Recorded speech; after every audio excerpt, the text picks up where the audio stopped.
लोकसभा चुनाव को लेकर प्रधानमंत्री नरेंद्र मोदी का प्रदेश में दौरा चल रहा है। प्रदेश में लगातार भाजपा सभाएं और रैलियां कर रही है, जिसे लेकर उप मुख्यमंत्री अरुण साव ने कहा कि भाजपा प्रधानमंत्री नरेंद्र मोदी के नेतृत्व में हम प्रदेश सभी 11 की 11 सीट जीत रहे हैं और केंद्र में भी हम 400 का आंकड़ा पार करेंगे। हमें पूरी उम्मीद है कि जनता में अपना आशीर्वाद एक बार फिर मोदी जी को देगी। जिसे लेकर मुख्यमंत्री अरुण साव ने कहा कि भाजपा प्रधानमंत्री नरेंद्र मोदी के नेतृत्व में हम प्रदेश सभी 11 की 11 सीट जीत रहे हैं और केंद्र में भी हम 400 का आंकड़ा पार करेंगे। हमें पूरी उम्मीद है कि जनता में अपना आशीर्वाद एक बार फिर मोदी जी को देगी। पीएम मोदी के नेतृत्व में देश कितना आगे बढ़ रहा है यह पूरी दुनिया देख रही है। इसका यही कारण है कि अब की बार 400 पार का नारा हमने दिया है।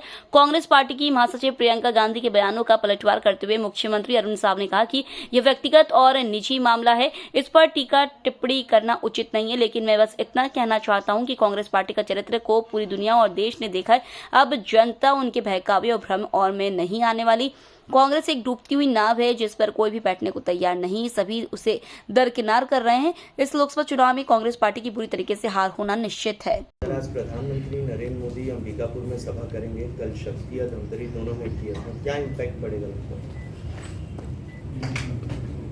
प्रधानमंत्री माननीय नरेंद्र मोदी जी ने पिछले 10 साल में जो आम लोगों के जीवन में परिवर्तन लाने का काम किया है, हर एक व्यक्ति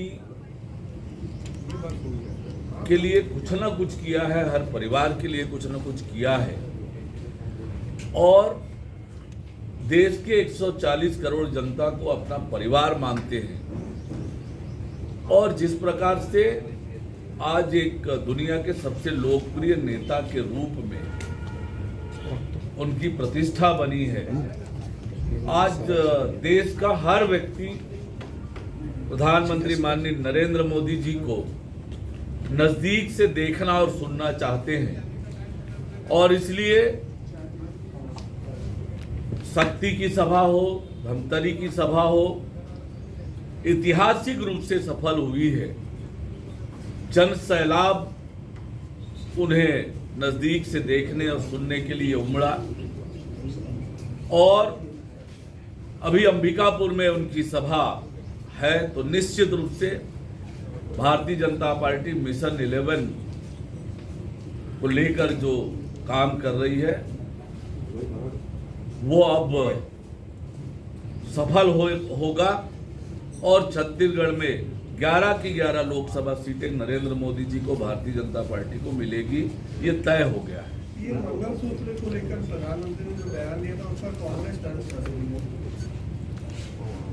देखिए, जिस गंभीरता से प्रधानमंत्री माननीय नरेंद्र मोदी जी ने ये बातें रखी है देश के सामने, ये कांग्रेस के अब तक के इतिहास और कांग्रेस के घोषणा पत्र से निकलकर ये बात आई है। कांग्रेस पार्टी आज मुद्दा विहीन, नेतृत्वहीन है और अपने अस्तित्व की लड़ाई लड़ रही है और इसलिए इस प्रकार के बयान उनके आते हैं। ये कांग्रेस प्रियंका जी ने कह रही कि उनकी मां का तो मंगलसूत्र ही देश के लिए कुर्बान हो गया। या फोन ले लो ना, फोन ले लो। देखिए, ये बहुत ही निजी मामला है, इस पर मेरी टिप्पणी करना ठीक नहीं है, लेकिन कांग्रेस का चाल और चरित्र देश और दुनिया के सामने आ गया है। कांग्रेस पार्टी ने हमेशा अब तक जैसे अंग्रेज फूट डालो और राज करो की नीति पर चलते थे, कांग्रेस की राजनीति भय दिखाओ और भ्रम फैलाओ इस पर आधारित रही है।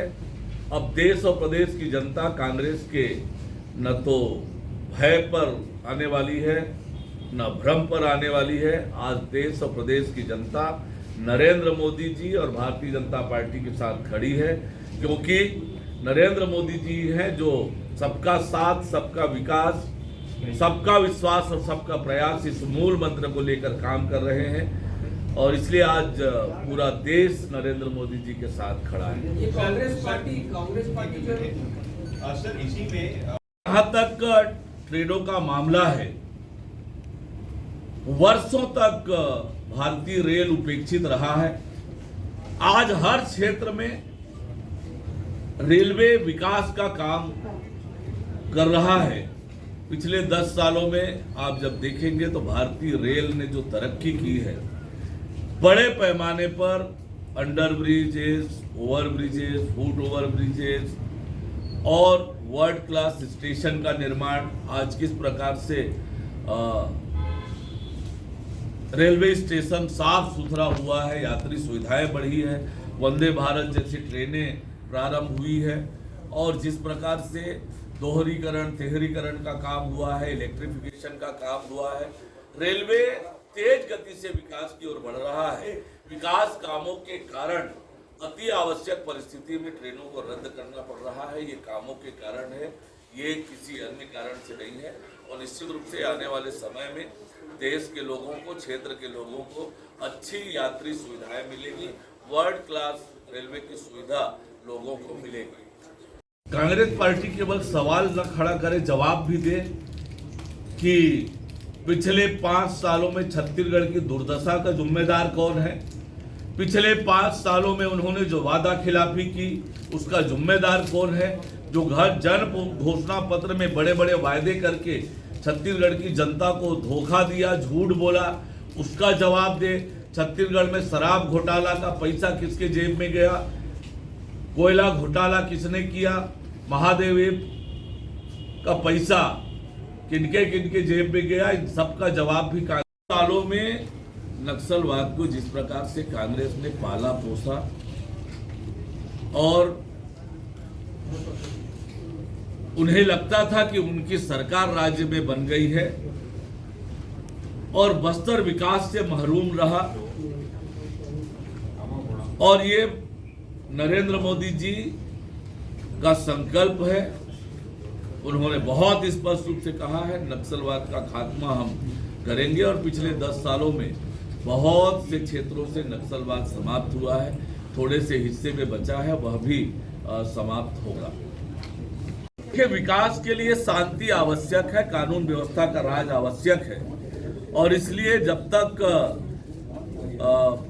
बस्तर में शांति नहीं होगी, बस्तर के लोगों के जीवन में परिवर्तन नहीं आएगा, बस्तर का विकास नहीं होगा, बस्तर के हमारे आदिवासी भाई बहन जो सुदूर अंचलों में रहते हैं उनके बच्चों को उन्हें अच्छी स्वास्थ्य सुविधा मिले, अच्छी शिक्षा मिले, वहाँ पर शुद्ध पेयजल मिले, आवागमन के साधन मिले, इसके लिए वहाँ शांति बहाली आवश्यक है और शांति बहाली के लिए नक्सलवाद को जड़ से समाप्त करना आवश्यक है।